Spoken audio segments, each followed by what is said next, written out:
पिछले एपिसोड में हमने देखा था कि वो जो फॉक्स डीमन थी वो युनफी की सोल पावर को निचोड़ते हुए खुद को उस डीमन टावर के अंदर से आज़ाद करने की कोशिश कर रही थी, क्योंकि उसको पता था कि अगर वो युनफी की सोल पावर को निचोड़ लेती है तो वो आसानी से यहाँ से बाहर निकल पाएगी। लेकिन युनफी और जितने भी मास्टर वगैरह थे वो सभी अपना 5 एलिमेंट फॉर्मेशन क्रिएट कर चुके थे, जिसकी मदद से होता ये है कि वो चुड़ैल अपने मकसद में कामयाब नहीं हो पाई थी और वो डीमन टावर के बाहर नहीं आ पाती। इसके बाद युनफी सीधा चला जाता है यी चेन के साथ मुकाबला करने के लिए। वो उसको बहुत मारता है, इतना मारता है कि यी चेन की हालत खराब हो चुकी थी। पर जब यहाँ पर युनफी उसकी जान ही का लेने वाला था कि तभी वहां पर यी चेन का मास्टर आकर पहुंच चुका था ताकि वो युनफी के साथ फाइट कर सके। कि उसकी हिम्मत कैसे हुई उसके डिसाइपल के ऊपर अटैक करने की, जिसके बाद यहाँ से यह एपिसोड शुरू होता है। तो इस एपिसोड की शुरुआत में मास्टर फेंगियन आकर पहुंचा हुआ है, यानी कि यी चेन का मास्टर। फेंगियन ये चीज देखकर हैरान हो जाता है कि मैंने अपना मैस्टिकल रेल्म का स्ट्राइक अटैक इसके ऊपर किया था, लेकिन ये युनफी इस अटैक को रोक कैसे गया, इसको कुछ हुआ क्यों नहीं? जब ये इतने कम टाइम के अंदर इतना ज्यादा स्ट्रांग बन चुका है तो अगर मैंने इसको ऐसे ही छोड़ दिया पावरफुल बनने के लिए तो आगे चलकर ये जिस पर मेरा हक है वो सारी की सारी चीजें छीन जाएगा। हो सकता है कि फ्यूचर में वो यहाँ का लीडर भी बन जाए, जो बनने का सपना मेरा है। यी चेन अपने मास्टर से कहने लग जाता है कि मास्टर इसी युनफी ने मेरी कल्टीवेशन को बर्बाद करके रख दिया, इसने मुझे पूरी तरह से डिस्ट्रॉय कर दिया, आपको मेरा बदला लेना होगा। ये तो मुझे जान से मारने की भी कोशिश कर रहा था, अगर आप सही टाइम पे नहीं आए होते ना तो आप मुझे मरा हुआ पाते, आपको मेरे लिए इंसाफ दिलाना होगा। यानफेंग भी देखकर हैरान रह चुका था कि आखिर इस युनफी की इतनी हिम्मत, आखिर वो इतनी घटिया हरकत कैसे कर सकता है। वो तुरंत अपनी पावर का यूज करते हुए युनफी के ऊपर अटैक करने लग जाता है ताकि वो युनफी की जान ले सके। लेकिन इससे पहले ही वहां पर एक बीस्ट आ जाता है जो कि उस यानफेंग के अटैक को डिस्ट्रॉय कर चुका था, और ये बीस्ट मास्टर डूजी का ही लग रहा था। तो यानफेंग कहने लग जाता है डूजी से कि मास्टर डूजी, लगता है क्या तुम्हें कि तुम मुझे रोक पाओगे? तुम मुझे कभी भी नहीं रोक सकते, और ऊपर से अगर तुमने मुझ पर अटैक करने की कोशिश की तो इसकी मदद से तुम्हारे मेटल पीक के अंदर और हमारे वाटर पीक के अंदर लफड़ा हो जाएगा। तो डूजी कहते हैं कि फेंगियन, गलती तेरी ही है, तेरे इस डिसाइपल यी चेन ने सबसे पहले युनफी को मारने की कोशिश की थी, इसीलिए उसने उसके साथ ये किया। युनफी को इतना टाइम ही नहीं है फालतूगिरी करने का। तुम लोगों ने इससे पहले भी हमारे मेटल पीक के कई सारे डिसाइपल को परेशान किया, तो इसका किसी न किसी को तो जवाब देना ही था, जो कि युनफी ने दे दिया। और अगर यहाँ पर तुम युनफी के ऊपर आंख भी उठाने की कोशिश करते हो ना तो मुझे फर्क नहीं पड़ता कि 2 पीक के अंदर लफड़ा हो जाएगा, उससे मैं यहाँ पर तुमसे फाइट करने के लिए तैयार हूँ। जो चीज देखकर युनफी को बहुत ज्यादा अच्छा लगता है कि मास्टर डूजी और जितने भी मेरे दोस्त वगैरह हैं इस मेटल पीक के अंदर, वो सब मुझे बचाने के लिए किस तरह से यहाँ पर तैयार है। मैंने बिल्कुल नहीं सोचा था कि मेरी दोस्ती इन लोगों से इतनी जल्दी इतनी अच्छी हो जाएगी। तभी वहां पर एक दूसरे मास्टर भी आकर पहुंच जाते हैं और कहने लग जाते हैं वो सभी से कि तुम लोगों के दिमाग में भूसा भरा है क्या? तुम अपने ही सेक्ट को बर्बाद करने में लगे हो, आखिर क्यों ही झगड़ा करना है आपस में? तो फेंगियन जो था वो सबसे पहले बताने लग जाता है कि देखो, मैं अपनी ना ड्यूटी निभा रहा था जो कि एक पीक मास्टर की है, कि अगर उसके पीक के किसी भी डिसाइपल को तकलीफ होगी तो वो मास्टर बचाने के लिए जरूर जाएगा। तो मास्टर डूजी भी उसके ऊपर उल्टा इल्जाम लगाने लग जाते हैं कि गलती तुम्हारी ही थी, जो तुम अपनी ड्यूटी निभा रहे हो पीक मास्टर की, मैं भी तो वही कर रहा हूँ। लेकिन दूसरे जो एल्डर आए हुए थे जिनका नाम एल्डर रैन था, वो काफी ज्यादा गुस्सा हो जाते हैं कि बस बहुत हो गया, ये झगड़ा खत्म करो। अब तुम दोनों के बीच में से कौन सही है कौन गलत है इसका फैसला ना एग्जीक्यूशन हॉल के लोग ही करेंगे, जो गलत होगा उसको उसके हिसाब से ही सजा मिलेगी। तभी एल्डर रैन को महसूस होता है कि ये जो यी चेन है ना, इसके अंदर डिमोनिक ऑरा भरा हुआ है। वो तुरंत अपनी पावर का यूज करते हुए उसके अंदर से डिमोनिक ऑरा बाहर निकालने की कोशिश करते हैं, और जो वो कर भी दिखाते हैं। मतलब उन्होंने यी चेन के अंदर से डिमोनिक ऑरा बाहर निकाल दिया था। तो ये देखकर सारे के सारे लोग हैरान रह चुके थे कि ये कैसे पॉसिबल है, क्या यी चेन डिमोनिक ऑरा यूज करता था? तो एल्डर रैन कहते हैं कि हाँ बिल्कुल, मुझे पहले से डाउट लग रहा था कि ये यी चेन कुछ ना कुछ तो गड़बड़ कर रहा है। आजकल इसका जो मिजाज है ना वो दिन ब दिन बदलता जा रहा था। मैं तो काफी टाइम से उसके ऊपर नजर रखा हुआ था, और आज तुम सबके सामने इसकी करतूत दिखाने के लिए मैंने इसका डिमोनिक ऑरा जो था ना वो बाहर निकाला। अब तो तुम लोगों को यकीन हो ही गया होगा कि कौन यहाँ पर सबसे पहला गलत है, और ये जो मैटर हुआ है उसकी शुरुआत किससे हुई। अब कोई भी डिसाइपल अपना गलत तरीका यूज करे कल्टीवेशन को इंक्रीज करने के लिए या डिमोनिक पावर को यूज करे, इसकी जिम्मेदारी होती है पीक मास्टर की कि वो हर एक डिसाइपल को चेक करे कि वो किस तरह से कल्टीवेशन कर रहा है। लेकिन फेंगियन, तुम ना अपनी जिम्मेदारियों से पीछे हट गए, तुमने नहीं पता लगाया कि तुम्हारा ही डिसाइपल डिमोनिक पावर को कल्टीवेट करता है। तो अब बताओ कि अब तुम्हारा क्या कहना है? अभी भी डिफेंड करोगे अपनी इस यी चेन को, या अपनी भी गलती मानने के लिए तैयार हो? ऊपर से कल रात यहाँ पर यी चेन ही आया था युनफी और उसके दोस्तों के ऊपर अटैक करने के लिए अपने कुछ बंदों को लेकर। जब युनफी अपनी कल्टीवेशन कर रहा था, तुम्हें क्या लगता है कि मैं यहाँ पर नहीं मौजूद हूँ तो मैं सब कुछ के ऊपर नजर नहीं रखता हूँ? मेरे सेक्ट के अंदर क्या हो रहा है हर एक चीज की खबर मुझे होती है। तो यूनफी भी एल्डर रेन से कहना चाहता है कि आप बिल्कुल सही कह रहे हैं, इसने मेरे कई दोस्तों को जान से मारने की कोशिश की, मुझे भी जान से मारने की कोशिश की, तो मैंने जिसकी कल्टीवेशन डिस्ट्रॉय करी है ना, ये सिर्फ एक सेल्फ डिफेंस के अंदर की है। अब मुझे नहीं लगता कि सेल्फ डिफेंस की कोई भी सजा होती है। तो एल्डर रेन कहते हैं कि देखो तुमने गलती नहीं की, हम सब जानते हैं, लेकिन यहाँ पर फाइट करना ना रूल के खिलाफ है कि कोई भी डिसाइपल बिना किसी परमिशन के प्राइवेट फाइट नहीं कर सकता। तो तुमने ये करके गलती तो की है, लेकिन हमारी इन्वेस्टिगेशन के दौरान हमें ये भी पता चला कि तुम जो फंसे थे ना उस फॉक्स डीमन के हाथों, जो तुम्हारी सोल पावर छीन रही थी, वहां तक तुम्हें ले जाने वाला भी ये यी चैन ही था। हर एक गलती यी चैन ने की है ताकि तुम्हें किसी भी तरह से मारा जा सके। तो इसलिए इस वजह से ही सिर्फ तुम हमारे इस सेट के डिसाइबल हो, तुमने रूल भी तोड़े हैं फाइट करके, पर तब भी मैं तुम्हें इस बार के लिए माफ कर रहा हूँ। लेकिन आइंदा कभी भी तुमने किसी के साथ भी प्राइवेट फाइट करने की कोशिश की ना, तो मैं तुम्हें माफ नहीं कर पाऊंगा और एग्जीक्यूशन हॉल वाले तुम्हें अपने हिसाब से सजा देंगे। इसलिए बेहतर होगा कि किसी से भी प्राइवेट फाइट करने से पहले सब कुछ बता देना कि रीजन क्या है तुम्हारा। तो मौके पे चौका मारते हुए यूनफी कहने लग जाता है कि देखिए मैं आइंदा से कभी भी फाइट नहीं करूंगा, किसी के साथ भी कुछ भी नहीं करूंगा, लेकिन उसकी मेरी एक छोटी सी शर्त है। शर्त ये है कि ये जो यी चैन है ना, उसको मेरे सामने झुक कर मुझसे माफी मांगनी होगी, तब मैं जाकर इस मैटर को परमानेंटली खत्म कर दूंगा। मुझे फिर कोई फर्क नहीं पड़ता कि कोई क्या करता है नहीं करता है। तो ये देखते साथ ही फेंग यहाँ जो था वो बहुत ज्यादा गुस्सा हो चुका था कि यूनफी तेरी हिम्मत कैसे हुई, तूने यी चैन को इतनी घटिया हरकत करने के लिए कहा। लेकिन मास्टर रेन जो थे वो उसको रुका देते हैं कि देख तू यहाँ पर रूल को तोड़ रहा है, जो यूनफी ने कहा उसकी बात बिल्कुल सही है, मैं उसके साथ खड़ा हूं। तो ये सुनकर फेंग यहाँ जो था वो काफी ज्यादा गुस्सा तो होता है, लेकिन वो यी चैन से कहते हैं कि यी चैन देखो, कल्टीवेशन की दुनिया में ना सिर्फ दो ही चीज इंपॉर्टेंट है कि जो भी तुम्हारे साथ हो रहा है उसको तुम भुला दो, और दूसरी चीज ये है कि जो आखिरी तक के जिंदा रहता है ना, मैटर वही करता है, चाहे वो किसी भी तरह का उसने रास्ता क्यों ना चुना हो। मैं उम्मीद करता हूँ कि जो मैंने यहाँ पर कहा है उसको तुम समझ रहे होगे। उसके कहने का ये मतलब था कि यी चैन अभी जो समझ में आता है वो कर ले, माफी मांग ले, लेकिन आगे चलकर वो वापस से यूनफी की जान लाने की कोशिश करे। अगर वो जिंदा रहेगा तो जो अभी उसने माफी मांगी है सबके सामने, वो मैटर नहीं करेगा, वो सब बुला देंगे लोग। यी चैन को बहुत ज्यादा गुस्सा आ रहा था कि आज तक सिर्फ मैंने लोगों को परेशान किया, मैं ही यहाँ पर लोगों को अपने सामने झुकाता था, आज मुझे खुद झुकना पड़ रहा है। और उसके पास दूसरा कोई ऑप्शन भी कहाँ था, वो यहाँ पर मजबूरी में ही यूनफी के सामने झुक जाता है अपने घुटनों के ऊपर, और वो यहाँ माफी मांगने के लिए तैयार था। सभी को ये चीज देखकर बहुत अच्छा महसूस होता है कि घमंडी कहीं का घटिया यी चैन आज फाइनली इसको इसकी औकात पता चली होगी। यी चैन यूनफी के सामने बार बार झुकते हुए उससे माफी मांग रहा था, जो चीज उसके दोस्तों से बर्दाश्त नहीं होती कि यी चैन ये तुम क्या कर रहे हो, तुम्हें इस हालत में हमसे देखा नहीं जाएगा। फेंगिया जो था वो यूनफी से कहता है कि बेटा यूनफी, जो तूने आज किया है ना, याद रखना मैं इस चीज को कभी जिंदगी में नहीं भुलाऊंगा, बच के रहना तो मुझसे। इतना कहने के बाद वो तो वहां से जा चुका था, पर जाते जाते वो ये कहते हुए जाता है कि देखो मैं जा तो रहा हूँ, लेकिन वो जो डिमोनिक ऑरा यी चैन के अंदर से मिला ना, उसकी इन्वेस्टिगेशन मैं खुद अपने हिसाब से भी करूंगा कि क्या इस सेक्ट के अंदर कोई और भी डिसेबल तो नहीं है जो डिमोनिक ऑरा को यूज करते हैं। उसका इशारा यूनफी की तरफ ही था, क्योंकि उसको लग रहा था कि यूनफी भी डिमोनिक ऑरा को यूज करता है। यी चैन भी बहुत गुस्से में वहां से चला जाता है कि यूनफी तू बचेगा नहीं, बस देखता जा कि मैं तेरी क्या हालत करने वाला हूँ। इसके बाद मास्टर रेन जो थे वो कहते हैं कि ठीक है, जो था अब सब आज का मैटर खत्म हो चुका है, जाओ अपने अपने घर के अंदर, और उम्मीद करता हूँ कि वापस से कोई यहाँ पर गड़बड़ी नहीं करेगा और झगड़ा नहीं करेगा। यूनफी जो था सभी के जाने के बाद त्यान्यू से कहता है कि तुम्हारा बहुत बहुत शुक्रिया जो तुमने मेरी हेल्प की इस फाइट के दौरान। तो त्यान्यू भी कहता है कि मैं तुम्हारी हेल्प नहीं कर रहा था, मुझे अपना दोस्त वोस्त मत समझ, मैं तो अपने खाली मेटल पिक की रिस्पेक्ट बचाने के लिए ये हरकत कर रहा था कि दुश्मनों को अपने सामने खड़ा होते हुए मैं कैसे देख सकता हूँ। लेकिन दोनों को पता था कि अंदर ही अंदर उनका गुस्सा खत्म हो चुका है और वो एक दूसरे के लिए अपनी जान तक देने को तैयार हो चुके हैं। सभी लोग मेटल पिक के कहने लग जाते हैं कि हमें अपने आप को और ज्यादा स्ट्रॉन्ग बनाना होगा, क्योंकि हमें पता है कि यूनफी के साथ साथ हम सबके भी दुश्मन बढ़ चुके हैं जो कभी भी हमारे ऊपर हमला करने के लिए आ सकते हैं। तो हम अपने आप को स्ट्रॉन्ग बना लेंगे तो ये हमारे लिए बहुत अच्छी बात होगी, जिस पर सारे के सारे लोग मान जाते हैं। उधर वो जो फॉक्स होती है वो काफी ज्यादा उदास लग रही थी। वो कहती है कि मुझे सच में लगा था कि आज यहाँ पर दो पीक के बीच में मुकाबला होगा और ये दोनों पीक आपस में लड़ते हुए एक दूसरे को बर्बाद कर देंगे, इससे ये सेक्ट कमजोर होगा और उसके बाद मैं इसके ऊपर हावी हो सकती थी। लेकिन अफसोस कि इन लोगों ने यहाँ पर फाइट की ही नहीं, मूड खराब कर दिया। तभी ज़ोई आकर उसको पकड़ लेती है और कहने लग जाती है कि अरे मेरी प्यारी सी फॉक्स, तुम कहाँ चली गई थी? देखो कितने दिन बाद तुम मुझे मिल रही हो। तुम्हें पता है मैंने तुम्हें कितना ज्यादा ढूंढा, लेकिन कहीं पर भी तुम मुझे मिल ही नहीं रही थी। कहाँ चली गई थी तुम? वो उस फॉक्स को बहुत ज्यादा प्यार करती है कि तुम्हें अब ना घबराने की जरूरत नहीं है, यूएनवी ने सभी बदमाशों को भगा दिया है, अब तुम्हें कुछ भी नहीं होगा, तो तुम बिल्कुल आराम से हमारे साथ रह सकती हो, कहीं पे भी अब हमें छोड़कर मत जाना, हम कितना ज्यादा परेशान हो गए तो तुम्हारे लिए। तो फॉक्स भी ये देखकर काफी हैरान हो जाती है कि मुझे इतने सालों के बाद ना ऐसा प्यार महसूस हो रहा है, शायद ही मुझे कभी किसी ने इतना प्यार दिया होगा, मेरे लिए इतनी ज्यादा केयर की होगी जो कि ये ज़ोई मेरे लिए कर रही है। उसका दिल भी हल्का हल्का ही सही लेकिन पिघलने लगा था।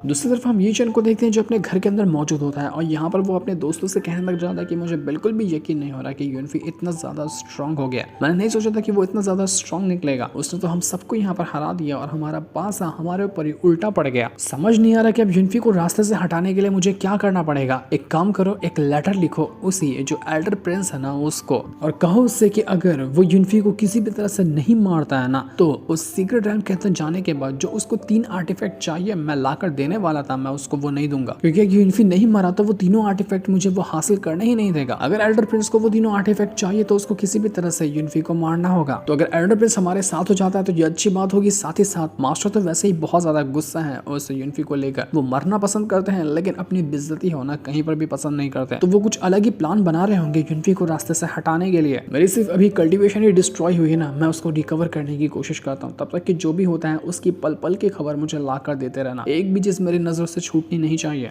मेरी इस खत्म हुई कल्टीवेशन की वजह से तो वो एल्डर प्रिंस तो मुझे एक लंगड़ा लूला आदमी समझेगा कि अब मैं उसके किसी काम का नहीं रहा। अगर उसने साथ छोड़ दिया तो परेशानी और बढ़ जाएगी। मुझे किसी भी तरह से एल्डर प्रिंस का जो साथ है वो चाहिए होगा युनफी की जान लेने के लिए। युनफी, मैं तुझे जान से मार डालूंगा। जो तूने मेरे साथ किया है ना, इसका बदला मैं तुझसे लेकर ही रहूंगा। दूसरी तरफ हम यहाँ पर ग्रैंड एल्डर और सेक्ट लीडर को देखते हैं जो आपस में बातें कर रहे थे। ग्रैंड एल्डर कहने लग जाते हैं कि मेटल पीक और वाटर पीक हमेशा आपस में लड़ता ही रहता है, बिल्कुल एक आग और पानी की तरह लड़ते रहते हैं ये दोनों। लेकिन इस बार तो खाली ये दोनों नहीं लड़ रहे बल्कि बाकी की जो पीक वगैरह ना वो भी आपस में लड़ ही रहे हैं, क्योंकि सभी को जगह चाहिए वो सीक्रेट रैम के अंदर जाने की। लेकिन वहां जाने की सीट बहुत ज्यादा कम है, इसलिए लोग एक दूसरे के साथ ही नफरत करने लग गए हैं कि तुझे परमिशन क्यों मिली जाने की और मुझे क्यों नहीं मिली। इस तरह से ऐसा ही अगर चलता रहा ना तो इससे हमारे सेक्ट को बहुत ज्यादा नुकसान होगा। इतना नुकसान होगा कि उसके बारे में हम सोच भी नहीं सकते। मुझे तो बिल्कुल भी समझ नहीं आ रहा कि अब हमें आगे क्या ही करना चाहिए। सेक्ट लीडर भी कहने लग जाता है कि हाँ तुम बात तो बिल्कुल सही कह रहे हो। वो जो सीक्रेट रैम है वो एक एंशिएंट गॉड रैम जो हुआ करता था उसका एक छोटा सा फ्रेगमेंट है। मतलब एंशिएंट गॉड रैम का ना एक छोटा सा हिस्सा ही है वो सीक्रेट रैम, जहां पर लोग जाने के लिए तड़पते हैं। और ये इतना ज्यादा इंपॉर्टेंट इसलिए हो जाता है क्योंकि इससे 100 साल के अंदर एक बार, वो भी कुछ टाइम के लिए, वो सीक्रेट रैम का रास्ता खुलता है। एक बार किसी को चांस मिला तो ठीक, वरना उसको अगले 100 साल इंतजार करने पड़ेंगे। वो जगह इतनी ज्यादा खतरनाक होती है जिसका हिसाब भी नहीं लगाया जा सकता। लेकिन जितना बड़ा रिस्क होता है उतना ही बड़ा रिवॉर्ड भी मिलता है। वहां पर इतनी कमाल की चीजें वहां पर होती हैं जिसका हिसाब भी नहीं लगाया जा सकता। और इस बार जो खास बात है कि इस बार जो सीक्रेट रैम के अंदर जाने का पोर्टल खोला है ना वो कहीं और से नहीं बल्कि इसी तियानयुन सेक्ट के अंदर से ही खोला है। इसी वजह से तियानयुन सेक्ट को ज्यादा सीटें मिली हैं सीक्रेट रैम के अंदर जाने के लिए। लेकिन वो इतनी भी ज्यादा नहीं है कि सेक्ट के सारे डिसेबल को भेजा जा सके। करीब 12-13 ही होंगी वो। तो इसी वजह से लोगों का आपस में झगड़ा हो रहा है कि हमें चाहिए ये परमिशन, तो हमें अंदर जाना है। ग्रैंड एल्डर भी कहने लग जाते हैं कि इस बार ना गड़बड़ी एक और ये है कि सबको पता चल चुका है कि इस बार जो सीक्रेट रैम के अंदर जाने की जगह खुली है ना वहां पर एक 3 डिवाइन आर्टिफैक्ट मौजूद है। वो तीनों डिवाइन आर्टिफैक्ट इतने कमाल के हैं जिसका हिसाब भी नहीं लगाया जा सकता। तो इसी वजह से हमारे तियानयुआन सेक्ट को तो सिर्फ 12 ही सीटें मिली हैं अंदर जाने के लिए। बाकी सेक्ट को भी इसकी परमिशन मिली कि वो भी अपने 10-12 डिसेबल को भेज सकता है। तो जितने भी लोग जाएंगे ना सीक्रेट रैम के अंदर उनका सिर्फ एक ही टारगेट होगा, वो 3 डिवाइन आर्टिफैक्ट को हासिल करना। मुझे तो लग रहा है कि इस बार सीक्रेट रैम के अंदर जाने का जो सफर होगा ना वो इतना ज्यादा डेंजरस होगा जिसका हिसाब भी नहीं लगाया जा सकता। बहुत खतरे आने वाले हैं। वहां के खतरों को छोड़कर लोग आपस में एक दूसरे के दुश्मन बन जाएंगे, वो अलग बात है। तो सेक्ट लीडर भी कहता है कि उसकी फिक्र करने की जरूरत नहीं है, मेरे पास इसका एक सोल्यूशन है। लेकिन वो सोल्यूशन क्या है वो तो अभी हमें नहीं दिखाया जाता। दूसरी तरफ हम यहाँ पर युनफी के दोस्तों वगैरह को देख पाते हैं जो सभी आपस में मस्ती मजाक कर रहे थे। तभी वहां पर वो जो सेक्ट लीडर है उनकी एक सोल आती है और यहाँ पर आने के बाद सभी से कहने लग गई थी इस पूरे के पूरे जो डिसेबल वगैरह है सेक्ट के उनसे कि देखो मैंने यहाँ पर एक सोल्यूशन निकाला है। क्योंकि सीक्रेट रैम के अंदर जाने के लिए जगह तो बहुत जल्दी खुलने वाली है और उसके लिए सभी लोग आपस में झगड़ा कर रहे हैं। तो मैंने डिसाइड किया है कि मैं स्पिरिचुअल लैडर एक्टिवेट करूंगा 3 दिन के अंदर। तो जो भी इस स्पिरिचुअल लैडर के ऊपर अपना सक्सेस हासिल कर पाएगा ना उसी को परमिशन मिलेगी उस सीक्रेट रैम के अंदर जाने के। तो अब किसी को भी आपस में फाइट करने की जरूरत नहीं है। ये उसी स्पिरिचुअल लैडर जो है उसके जरिए डिसाइड होगा कि कौन जाने वाला है सीक्रेट रैम के अंदर, कौन नहीं जाने वाला है। उम्मीद करता हूँ कि अब से आप लोग अपना झगड़ा बंद करेंगे और अच्छा परफॉर्मेंस दिखाएंगे उस स्पिरिचुअल लैडर के ऊपर चढ़ने में। तो ये सुनकर युनफी के दोस्त वगैरह काफी ज्यादा खुश हो जाते हैं कि अरे वाह स्पिरिचुअल लैडर वापस से एक्टिवेट हो रहा है। ये बहुत ज्यादा कमाल की चीज होती है। हर 10 साल में एक बार स्पिरिचुअल लैडर एक्टिवेट होता है जो सभी को हेल्प करता है उनकी कल्टिवेशन इंप्रूव करने में भी और ये भी दिखाने में कि वो कितना ज्यादा स्ट्रॉन्ग हो सकते हैं आगे चलकर। तो ये तो एक बहुत ही रेयर अपॉर्चुनिटी हमें मिलने वाली है और इससे ये भी साबित हो जाएगा कि किसको जगह मिलेगी उस सीक्रेट रैल के अंदर जाने की। यूनफी कहता है कि ये स्पेशल लेटर है क्या, मेरे दिमाग के ऊपर से जा रहा है, मुझे नहीं पता कि ये क्या होता है, लेकिन कोई बात नहीं, जो भी सुन रहा हूँ ना वो सुनकर अच्छा ही लग रहा है। हो सकता है कि यहाँ पर कुछ कमाल की चीजों में अपनी कल्टीवेशन को इम्प्रूव कर लूँ। चलो देख ही लेता हूँ कि आगे चलकर ये असल में स्पेशल लेटर वाला मामला है क्या। दूसरी तरफ फॉक्स डीमन जैसे सुनती है कि स्पेशल लेटर एक्टिवेट हो रहा है वो बहुत ज़्यादा खुश हो जाती है, क्योंकि स्पेशल लेटर एक्टिवेट करने के लिए ना फायर एलिमेंट की पावर लगती है, और अगर फायर एलिमेंट की पावर स्पेशल लेटर में ही लग गई तो सेट की वो जो फॉर्मेशन की पावर है ना वो कम हो जाएगी। उसके बाद आसानी से वो यहाँ पर से बाहर निकल सकती है, लेकिन फिर भी उसको किसी बाहर के बंदे की हेल्प चाहिए होगी, पर उसको समझ नहीं आ रहा था कि वो बाहर से किसकी हेल्प ले। तभी उसके पास आकर पहुंच जाता है वो ही फेंग यान, और लग रहा था कि यहाँ पर आया है उसी फॉक्स डीमन की हेल्प करने के लिए कि वो उसको आजाद करेगा। लेकिन पहले वो यहाँ पर आने के बाद कहने लग जाता है कि फॉक्स डीमन तूने ही यहाँ पर अपनी डिमोनिक पावर को ये चैन के अंदर डाला था ना, जिस वजह से ये चैन इतनी बुरी तरीके से फंस गया। तो फॉक्स डीमन कहती है कि नहीं, मैंने ऐसा कुछ नहीं किया था, मैंने सिर्फ उसको एक छोटा सा लालच दिया था, लेकिन वो लालच में डूब गया और मेरा गुलाम बनने के लिए तैयार हो गया। तुम्हें बताओ कि मैंने इसमें क्या गलत किया है। वैसे हाँ, मैं तुम्हें एक अच्छा वाला ऑफर देना चाहती हूँ, अगर तुम किसी भी तरह से मुझे बाहर निकालने में हेल्प करते हो ना तो मैं तुम्हारा साथ दूंगी, तुम्हारे जितने भी दुश्मन है उनसे बदला लेने में, इस सेट के सभी मास्टर को मारने में, ताकि तुम यहाँ की लीडर की पोजीशन ले लो। यूनफी वगैरह जिसको चाहोगे उसको मार डालूंगी, बस मुझे एक बार यहाँ से बाहर तो निकालो।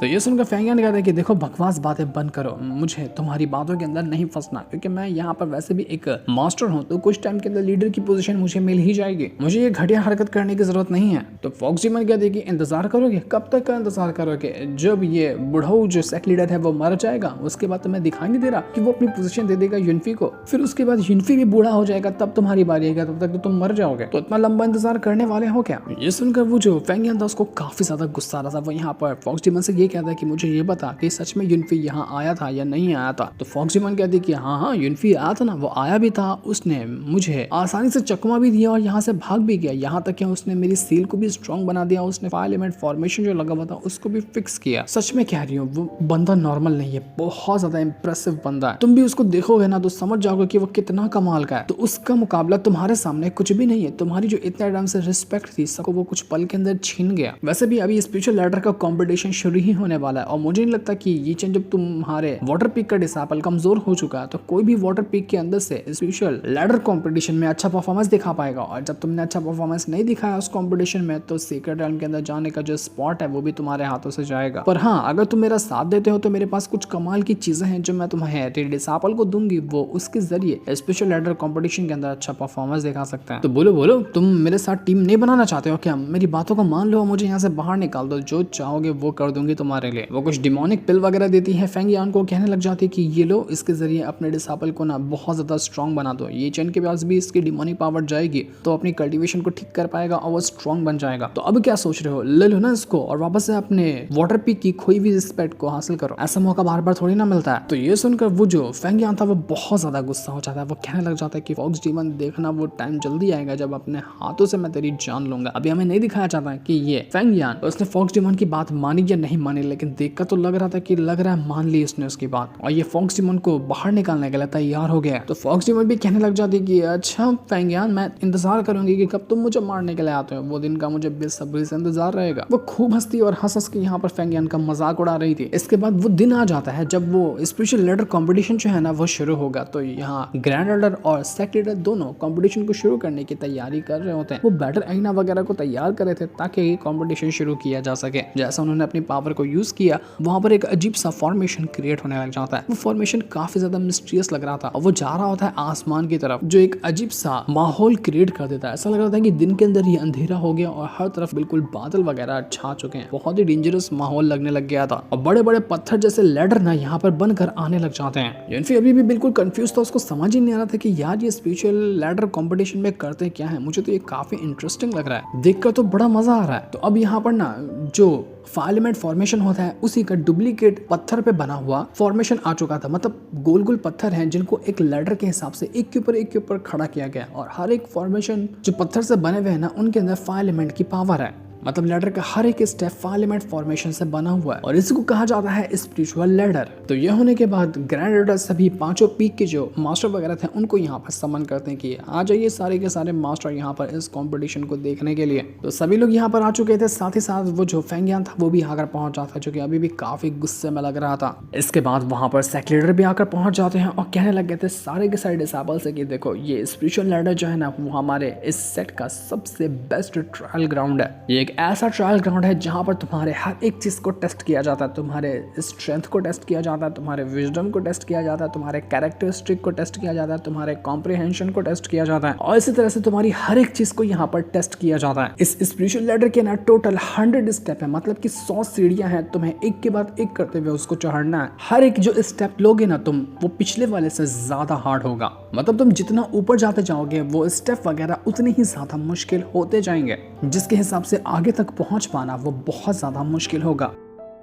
तो जो यहाँ पर सबसे ज़्यादा टॉप तक जाएगा और सबसे ज़्यादा आगे रहेगा ना, उनमें से 3 लोगों को क्वालिफाई किया जाएगा उस सीक्रेट रैम के अंदर जाने के लिए। जो हमारे पास 3 स्पॉट बचे हुए हैं सीक्रेट रैम के, उन तीनों को ही वो स्पॉट दिए जाएंगे, जिसमें से एक युनफी का भी होगा, क्योंकि युनफी को जो मिला था उसने तो उसको रिजेक्ट कर दिया था ना। वो कह रहा था कि उसको खुद से साबित करना है कि हाँ वो दिखा सकता है कि मुझे कोई एहसान में ये जगह नहीं मिली, मैं साबित करके दिखाऊंगा कि मैं इतना काबिल हूँ कि मैं खुद अपने दम पर सीक्रेट रैम के अंदर जा सकता हूँ। तो अब यहाँ पर युनफी के लिए ये बहुत ज्यादा इंपॉर्टेंट चीज हो जाती है कि उसको किसी भी हालत में यहाँ अच्छा परफॉर्मेंस दिखाना है, तभी जाकर उसको सीक्रेट रैम के अंदर जाने की परमिशन मिलेगी, वो भी एकदम शान से। सेक्ट लीडर कहते हैं कि जो भी रूल वगैरह बने गए हैं उम्मीद करता हूँ कि तुम लोग अच्छे से रूल को फॉलो करोगे, रूल को नहीं तोड़ोगे, सभी मास्टर वगैरह इस रूल पे ध्यान देंगे। तो बाकी के डिसेबल वगैरह सेक्ट लीडर से कहना चाहते हैं कि सेक्ट लीडर आप ये बताइए कि क्या हम इस लैडर के ऊपर एक दूसरे से फाइट कर सकते हैं, मतलब एक दूसरे को धकेल कर हम आगे बढ़ सकते हैं क्या? तो सेक्ट लीडर कहते हैं कि देखो जिसको ऊपर जाना है उसको लड़ना तो पड़ेगा ही, हाँ वो एक दूसरे को नीचे करके आगे बढ़ सकता है, लेकिन ये बात ध्यान रखने वाली है कि कंपटीशन का ना टाइम है। यहाँ एक अगरबत्ती चलेगी और जब तक वो खत्म होती है तब तक कहीं तुम्हारे पास टाइम होगा इस कंपटीशन को जीतने का। अगरबत्ती के खत्म होने तक जो सबसे ऊपर रहेगा वो फर्स्ट होगा, उसके नीचे वाला सेकंड और उसके नीचे वाला थर्ड होगा। कोई भी अगर किसी भी सीढ़ी से नीचे गिर जाता है ना वो डिस्क्वालीफाई हो जाएगा। ये कंपटीशन इससे पहले भी कई बार हो चुका है और तुम सबको मैं बता देना चाहता हूँ कि अब तक का जो हमारे सेट का रिकॉर्ड रहा है ना, सिर्फ एक बंदा ऐसा निकल कर आया था जिसने 65 स्टेप को कंप्लीट किया था, मतलब कि 100 में से 65 सीढ़ी को वो कंप्लीट करके दिखाया था। उससे ज्यादा आज तक के कोई भी नहीं गया है। उम्मीद करता हूँ कि इस बार तुम में से कोई ऐसा बंदा बाहर निकल कर आए जो नया रिकॉर्ड कायम करे, उससे हम सबको बहुत ज्यादा खुशी महसूस होगी। तो ये सुनकर सारे के सारे लोग खुश हो जाते कि अरे वाह ये तो कमाल की बात है, अब तो हम यहाँ पर नया रिकॉर्ड बनाएंगे। जिसके बाद ये जो स्पिरिचुअल लैडर का कॉम्पिटिशन था ना, इसको शुरू कर दिया जाता है, जो कि बहुत ज्यादा कमाल का होने वाला है। जिस दिन को दिखाते साथ ही ये वाला एपिसोड यहीं पर एंड हो जाता है। Thanks for watching.